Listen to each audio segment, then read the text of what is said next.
All right, today I'm going to do an overview video how to service a Honda Goldwing.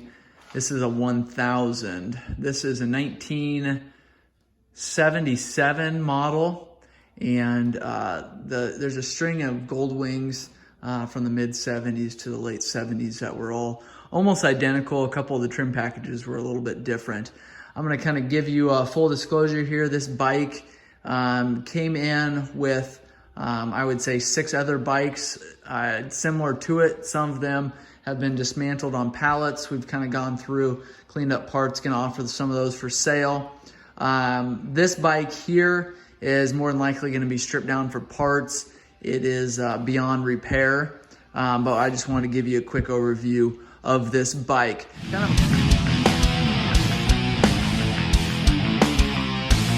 Couple of cool features on this motorcycle for late 70s model. It's obviously a 4-cylinder motor. These bikes are extremely heavy. I can get you some of the specs on how heavy they are, but they are very heavy. I'll also show you a motor that is dismantled and just show you kind of a little bit of an overview of those parts as well. Also going to do a carb clean on this one. Check out those videos on my YouTube channel there. So I just want to show you a couple of things on this motorcycle.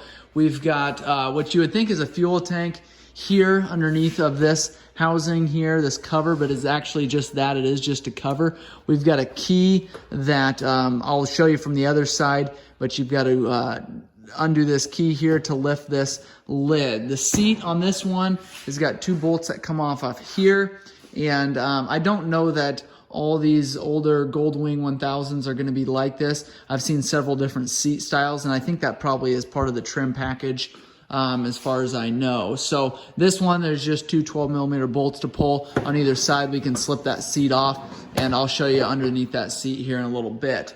These side covers, just take a flat screwdriver here down at the bottom, do a half turn on those. Those covers will pop off. Now you do want to make sure that when you're pulling these covers off, you lift up on them. As opposed to just pulling straight out. So they've got a couple tabs. This is obviously upside down. That hook right here on the frame rail. So keep that in mind. Now underneath there is your fuel tank.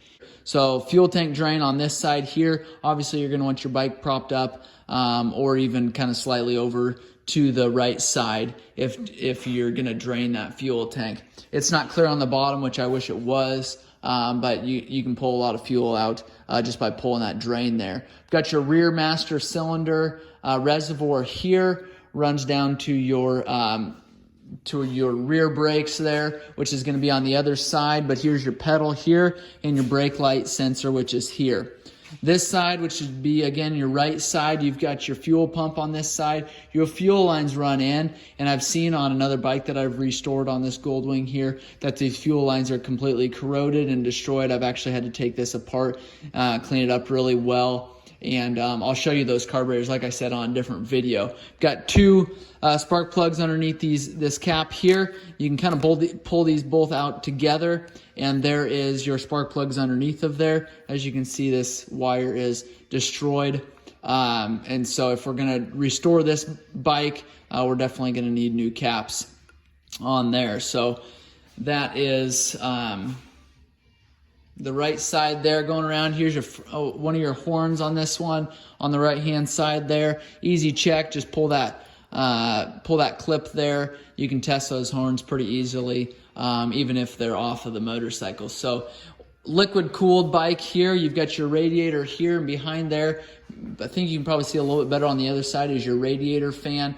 Quick test for those. Check my channel for those. I've done several tests, several different models on how to test those radiator fans and your thermostat. Oil filter on this side here you can get to pretty easily. 17mm to pull that plug there. This whole case cover will come off of there. Underneath there you'll see your oil filter. There's a bypass line or a relief valve that runs through your oil filter there, so make sure that you've got that installed correctly. And then your engine oil drain plug down here on the bottom, another 17mm. Don't get it confused with your coolant drain on the other side there. Going to the front, we've got dual hydraulic front brakes. Obviously they've been disconnected already. Brake pads, pretty simple. Just replace those if need be. Keep an eye on those as you don't want to destroy your rotors there. This has cast wheels. I've seen several of them with the spoked wheels. So just again, different packages that they've offered there. So some of the packages that I've seen have more detailed chrome work on the front. Some of them have brake disc covers on the front there, and it's just kind of your preference. Some of that stuff you can add on to it later on. On this one, you've got, or I guess on all of these Goldwings, you've got your VIN number on this side here, and you also have manufacturer month and year. So sometimes when you go to order parts, this is the 1976 model. Sometimes you go to order parts and you need to know, okay, this was made after, you know, a certain date in 75 or before a certain date in 75, and it's just good to know the manufacturer date on there. Your VIN number is not a typical VIN number like you'd see on some of the newer motorcycles, all the newer motorcycles today. It's different. It's got a couple letters in there, GL1- and this is a 2009780. Again, not 17 digits like you'd see nowadays. On this side here, again, you've got your two left cylinders with your spark plug caps on this side. Just want to inspect those, make sure those are in good condition. You want to make sure that those are tight, and periodically you do want to check these. You don't want one cylinder that has less spark. I like to replace spark plugs every time I change my oil. It's easy, they're easy to get to, they're cheap to replace. Just go ahead and replace it while you're there. Keeps the bike running great. You know, it helps with starts. If you've got a fouled spark plug, just doesn't run right, doesn't start well. So I like to change those out. We've got 3 different positions on your fuel petcock here. We've got it's in the off position now. You've got reserve and you've got an on switch. So keep that in mind going down the road. You run out of fuel, you might want to look down. You might have some reserve left to go. So kickstand on this side. Also, you got your center stand kind of on the back there underneath your left heel. If it's on the foot peg there, got your your passenger pegs there that fold down. They go up and down, and your rider pegs go up and down too, but they will stay in the down position. So gear shifter is on the left-hand side on this one and runs up kind of underneath those exhaust headers. A little bit harder to get to. You do have to pull those exhaust headers to get that shifter off of there. On this side, same thing with this cover here. Just got a flat screwdriver you're going to take and twist those, and then again pull up on there. Underneath there, you'll see the battery. You'll also see your regulator rectifier, and we'll show you how to test those regulator rectifiers. Check our channel for that. We've got your starter solenoid behind here. A lot of times if people are having problems, they think their starter relay is bad. They go to hit their starter button, you'll hear a buzzing or a click coming from your starter relay. A lot of people will go straight and replace that relay. If your relay is buzzing, it's ticking, you've got either a starter problem or a battery problem. I'd start by putting a good charge on that battery. If that doesn't fix your problem, then it's your starter's probably stuck. Your starter on this one is right by your gear shifter down here. Underneath here, you've got your stator.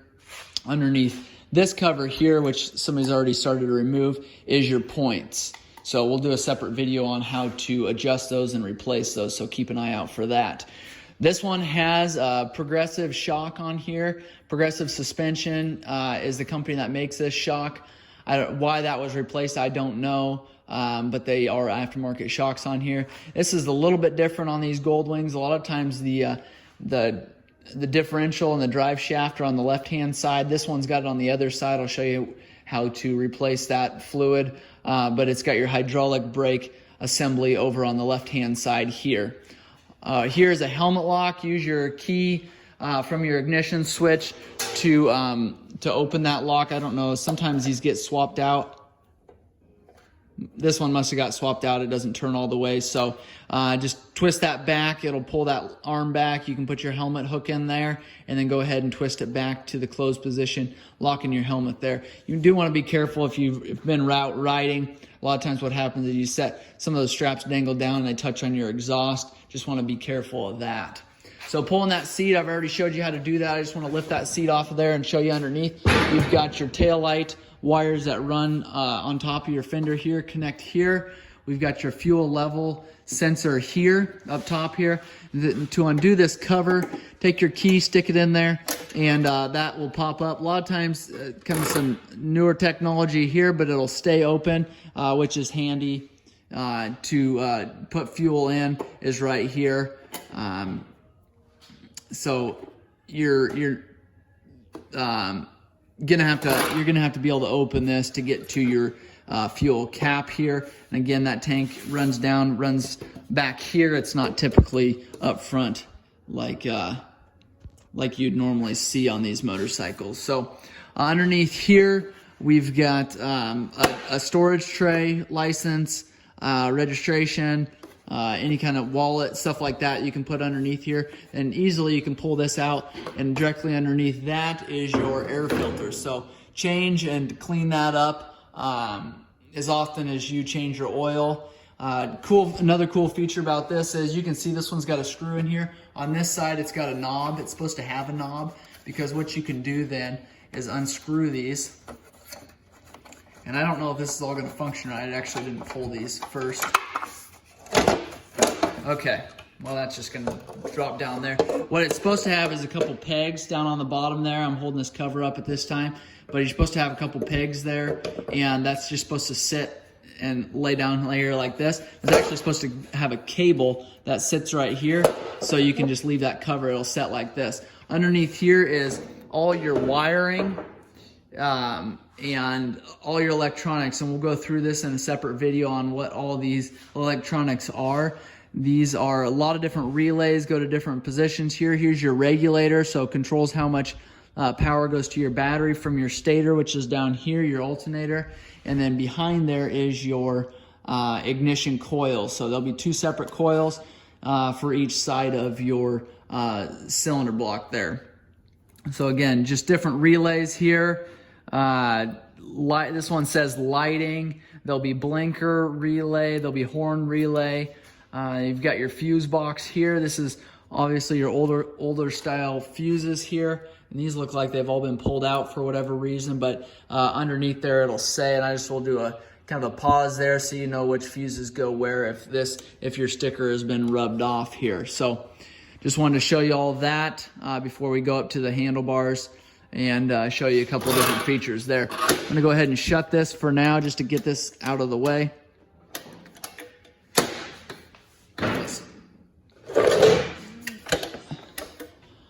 Okay, we've got your handlebars here. On your left-hand side there, you've got your turn signals, and it should pop back to its original position right in the center. We've got your horn on the left-hand side. We've got your high and low beam switch on this side. Obviously, clutch lever on this side.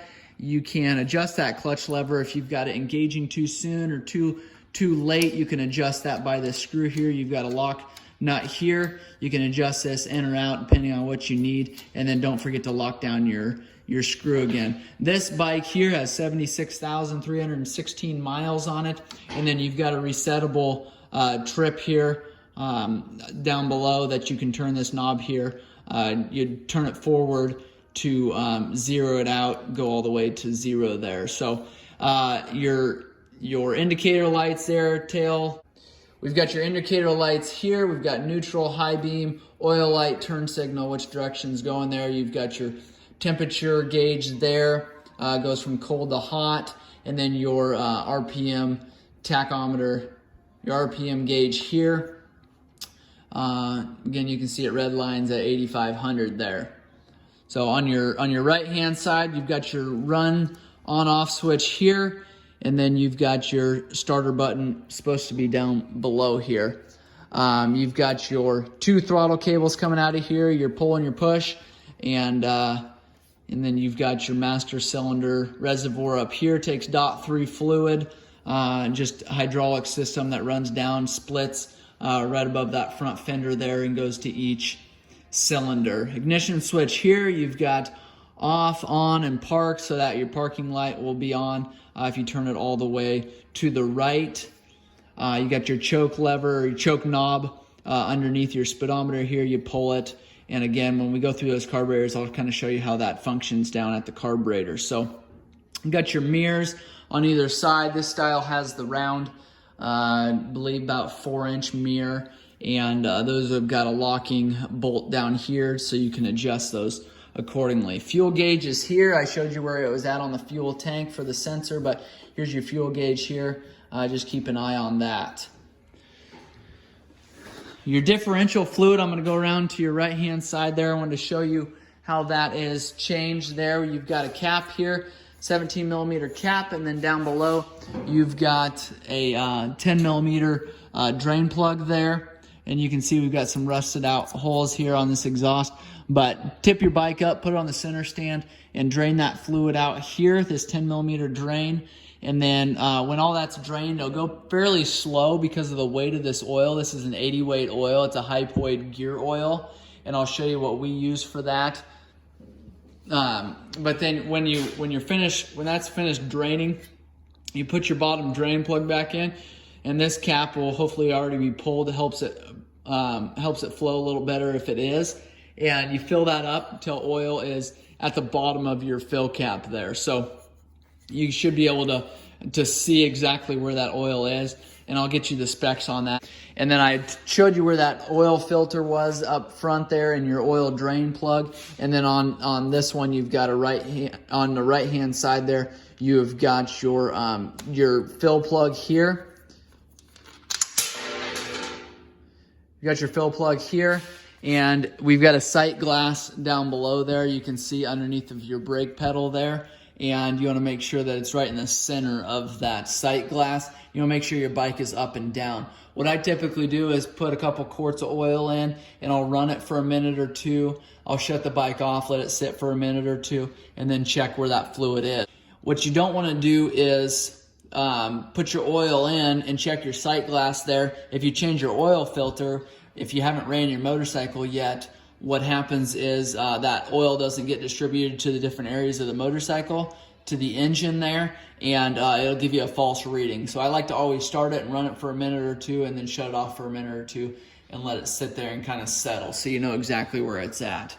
So fuel filter, I think I maybe covered this earlier, but fuel filter is going to be in the line coming from your fuel petcock, your line coming into your fuel pump here. So keep that in mind. There's arrows on this top cap here that tells you coming in, going out. This goes to the carburetor. And I can do a separate video on how to clean this, how to go through this, and the different functions of this fuel pump here, if that would be helpful. So you've got underneath here, and I'll show you this on the motor on our bench here, but we've got a cover here with a timing belt, and I'll take you over to that motorcycle now. All right, we've got this motor off. We've kind of got a mess on our bench here, going through several different motors, several different motorcycles at one time. We've got a couple different carb cleans I'm doing now. Here is your oil filter cover here. This one actually takes a 10 millimeter to remove this cover, but then here's your timing belts. Two separate timing belts, runs to your camshaft on the outside. You can see there that head is disassembled and that sprocket is off, so it'll look similar to this here. We've got a couple idlers, and then this belt, as you can see, will run over here like this, and it'll kind of mimic what this side is. We've got a heat shield there, or just a cover there. We've got temperature sensor here, and we'll go through and show you different components of this motor here, but I just wanted to show you that quick while it's on the bench. So like I said, we'll go through this motor, and I'll give you more details on it when we do that. That is it for the Honda Goldwing. Like I said, this is a 1976 model. If this video has been helpful, please like, subscribe, and share this video with friends and family. If you want me to do different videos on these machines, like I said, I've got a handful of these bikes. Some of them have been restored. Some of them we will restore. Some of them are just going to be complete for parts. And so we will go through those, and I'll show you what we have, what we don't have. Again, please like and subscribe if this video has been helpful. Thanks for watching.